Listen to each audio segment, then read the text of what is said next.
between teenage guys or teenage girls?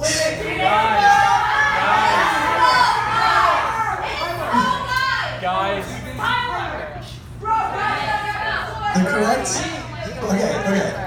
The correct answer is actually teenage guys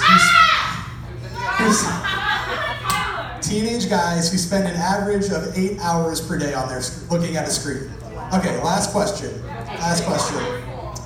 How many times, this is no longer talking about teenagers, this is how many times does the average American, including like your grandma, look at their phone in one day? How many individual times? Options? Okay, I'll give you options. Okay, option 1 is 0 to 25, 26 to 50, 51 to 75, and 76 plus. You're going C, so like 50 to 75, C. So no one's saying 75 plus. How many people say D? Remember, this includes like, what is this? Oh, thank you. I appreciate it. Who says A? No one says 0? Okay, what about B? So this is 25 to 50. One person. What about C, 50 to 75? All right, who has D, 75 plus? You guys are right, it's D. The average American, 80 times a day, looks at their phone. Oh my goodness. So, I've got a question for you guys. You can just say yes, no, you can answer however you want. Here's the question. Are you obsessed? Are you personally obsessed with your screen? Yes? Got a lot of yes. I got some no's. Sorry? What do you say? Depends on the time of day, so that's good. So you can control it. And this screen. Right, stop. This is why we took your watch. Okay, so school's a good thing to be addicted to. So this could include your phone, iPad, TV. This includes all screens. It sounded like most of you said yes, right? Is there any no's? Okay, so here's the thing. Maybe you don't think that you're dependent on your phone, or you don't think of it as an obsession, but I think we need to be honest with ourselves. Because what we obsess over is really just what has our attention, right? It's not like, I'm obsessed with it, I can't live without it. It's what you give the most attention in your life. So they're the things that we run to mindlessly. When you get home and you're tired after a long day of school, do you run straight to your phone? Do you run straight to your bed? Do you run straight to food? Are you compulsive? Are you obsessive? If that's the definition, I think that a lot of us would have to say that we are obsessed with our screens, right? So I've got a little bit of a story. When I was in high school, like you guys know how popular Fortnite is? Fortnite is very popular, even if you don't like it. Huh? So, Seth. So, the game that was our generation's Fortnite was Call of Duty Modern Warfare 2. Yeah, everyone knows that game still, it's that good. So that game, I was obsessed with it. When I'm saying obsessed, like, I would come home from like football or baseball practice right after school, throw my homework aside and just be like, hey guys, we're all getting on Call of Duty, me and like 5 of my closest friends. What's up, Connor? I remember that game. You know what my favorite part of the game was besides the campaign? We'll talk afterwards, because I think I know what you're going to say, and we probably shouldn't. It made the news because it was not good. Oh, no, not that. No, it's okay, we'll talk afterwards. We'll talk afterwards, though. Okay, so, Call of Duty Modern Warfare 2, I was so obsessed with it that I would literally come home and go straight to the TV, play that game. I would stay up in the summer until like 4 or 5 in the morning just to play this game. My dad, he would come downstairs, and when I heard those steps or those feet coming down the stairs, I was like, oh gosh, I'm about to get so yelled at because I'm here at 5 in the morning. My dad's got to get up in an hour for work. But I was obsessed with that game. So, like I said, my attention was almost solely to this game. Of course, there's benefits, like I got to play with my friends, and you got to talk to your friends on the game and stuff, but I was still obsessed, because my attention was fully devoted to that game. And yeah, some obsessions might seem harmless, right? Like, okay, this is a video game, it's not that big of a deal. It's not gonna hurt me in the long run. But sometimes we think that we have this harmless habit it becomes an obsession, and it gets worse and worse, and it can lead to dangerous addictions. So real quick, we're going to look into scripture. If you guys have your Bible app, I want you guys to open. I'm going to open it up in my Bible app. It's going to be Exodus chapter 20, verse 1. For the last few weeks, this is a verse we've come back to a few times, I think every single week. So it's going to be Exodus chapter 20. I'm going to race you guys there. If I get there first, then you're slow because my phone Got it. beat me. I'm in Matthew 28 right now for some reason. Oh man. There we go. Exodus chapter 20, verse 1. I'm there. Cool. So, if you guys want to read along with me, I'm going to read the first 3 verses. And God spoke all of these words. I am the Lord your God, who brought you out of Egypt, out of the land of slavery. You shall have no other gods before me. So, this week we've been talking about false gods, right? Because he says, no other gods before me. And like I said, I've said this the previous few weeks. When he says the word before, he's not saying like, you can have me and then other gods. As long as I'm before the other gods, it's okay. That's not what he's saying. He's actually saying you will have no other God. No God but me. So these gods cannot be your God. So like the first week, we talked about the God of self or the God of me. How sometimes we worship ourselves, we worship our own life, or we worship our identity, where it goes from a healthy desire for independence to the idolatry of worshiping ourselves. Then we talked about the God of stuff, represented by the iPhone, where our stuff has become so important to us that instead of owning the stuff, we let the stuff own us. Then last week we talked about the God of fear or worry. It's actually, check that out. Yeah, look at that. So it's a spider. That represents the God of fear or worry. So sometimes we allow ourselves to focus so much on what we don't have or what we might lose that we allow ourselves to let the worries control our lives. So today we're talking about, I hope you've guessed it by now, the God of obsession. Hopefully this doesn't fall. Boom, we're pro. What is it? What is it, you guys? Yeah, Grace got. It's not right. Oh, what is this? What is that? Snapchat. Instagram and Snapchat. So, we're talking about obsession. Maybe there's an obsession or two in your life that's gone beyond a simple liking or a simple harmless habit to the point where now the obsession is in charge of your life. So whatever gods we've been worshiping, whether it was self or stuff or fear or obsession, let's be honest, it's probably a little bit of all 4. We have to remember that God's message to his people thousands of years ago rings true still today. What we read earlier, we should not have any gods before our God. I think Jesus understands how powerful our obsessions can be. Because last week we read a portion of what I consider to be the best sermon on earth. Like, I will never give a sermon as good as the Sermon on the Mount. No one will. It's a sermon from Jesus. It's in Matthew 6. So we're going to read a little bit more of that sermon today. Go to Matthew 6, verse 21. So, again, I will race you there. I'm in Exodus 20. Go. Matthew 6. You got it? Grace is beating me. It's 2 for 2. Matthew 6, we're going to be at verse 21. So scroll down. Scroll down. Fun fact, this verse actually used to be my email signature. So if you guys even know what an email signature is, this used to be my email signature. It's basically like an Instagram bio, if you guys know what those are. Anyway, like I said, I think that Jesus understands how powerful our obsessions can be, because this is what he tells us in verse 21 in the middle of the Sermon on the Mount. Where your treasure is, your heart will be there also. The eye is the lamp of the body.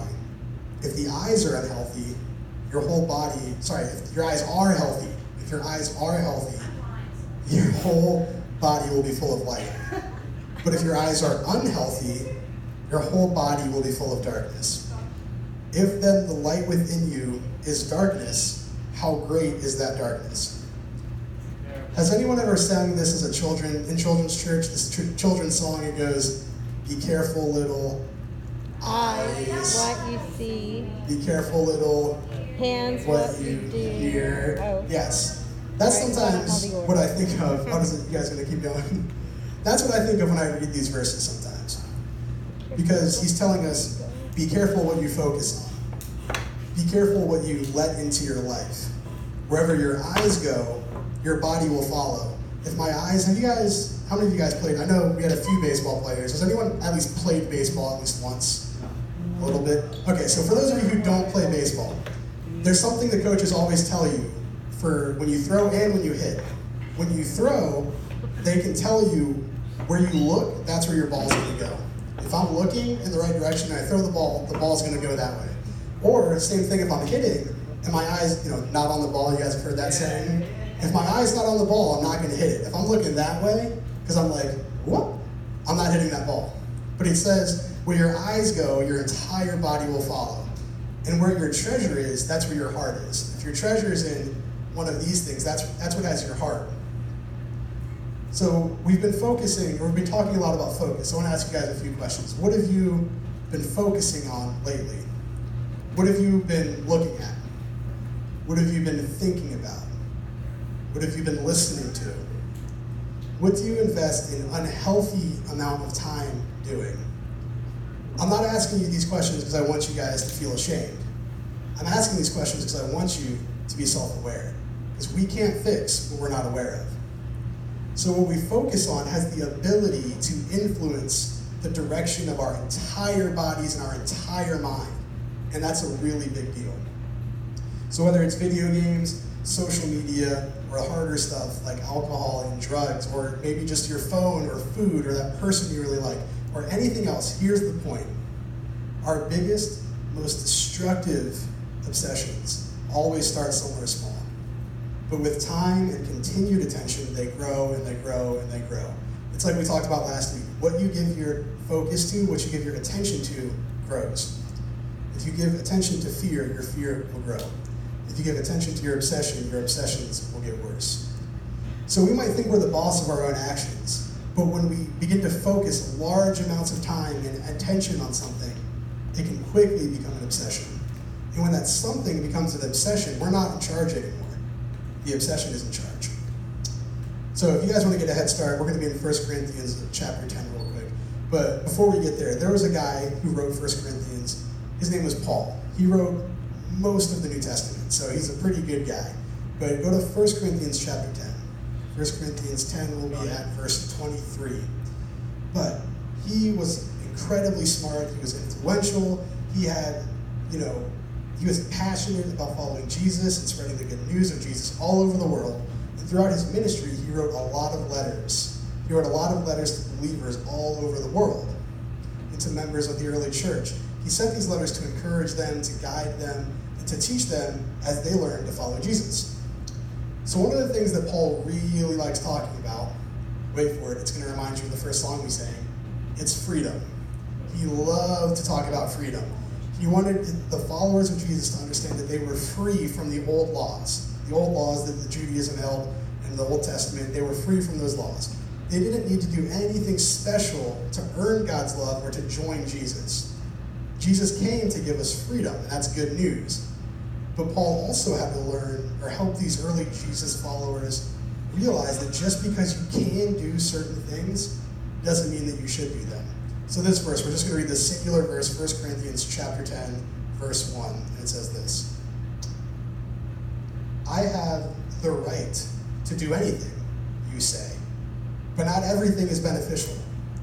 Well, I have the right to do anything, but not everything is constructive. No one should seek their own good, but the good of others. So what he's saying there is, he's saying, yeah, you can do whatever you want, but that doesn't mean it's good for you. You can do whatever you want, but that doesn't mean it's constructive to your life. So those things that you're obsessed with or possibly even addicted to, they won't stop you from the love of God. God will still love you. You'll be welcomed into his family. You'll be welcomed here at church. Because there's no entrance fees or applications when it comes to following Jesus. But just because you can do something doesn't mean you should. Your obsessions won't keep you from the love of Jesus, but they'll keep you from experiencing the full life that Jesus has for you. Because Jesus has a planned life, and it's a full life, and it doesn't include those obsessions. That's not a punishment, it's just a natural consequence. So yeah, you're allowed to listen to Cardi B 20 times on repeat, but should you do that? Even if you have an obsession that you'd prefer that no one knew about, even if you have an obsession that you'd prefer that no one knew about, that one that you might not talk about out loud, but you're thinking about it right now, that habit, obsession, or addiction will never disqualify you from the love of God. But that's not the life that he wants for you. So, as we talk about the God of obsession. Oh, that was almost really cool. This is really heavy. As we talk about the God of obsession. Turn it around. Snapchat. Yeah, look at that, one-handed.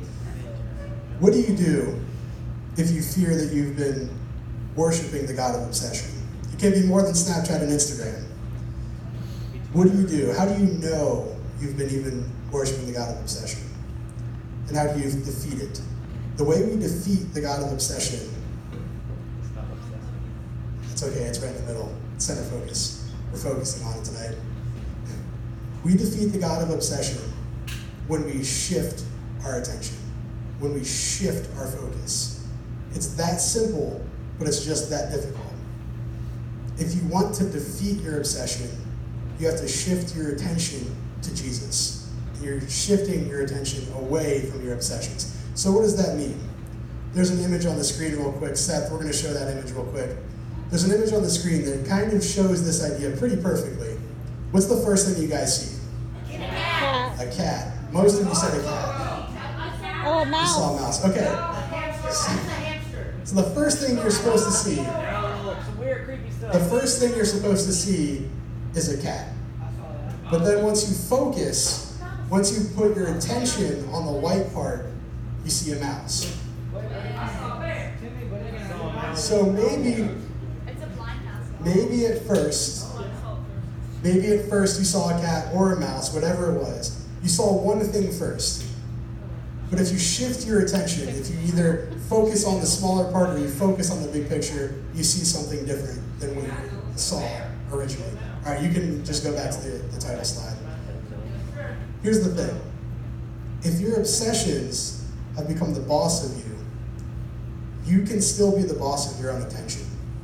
You get to choose where you place your attention and your focus. So here's the thing. Here's what we're going to do as we close tonight. I want everyone to just close your eyes real quick. So with everyone's eyes closed and no one looking around, I want to say one more thing about obsession. Some obsessions are more than just obsessions. Some are addictions.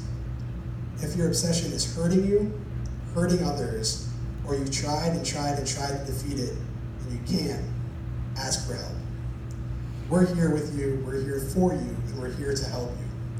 And if that's you tonight, with everyone's eyes closed, I want to talk with you, or I want you to talk with one of our leaders. So if that's you tonight, if you have an obsession that maybe you don't want to tell anyone about, but you know you need to be free from, I want you to just raise your hand real quick.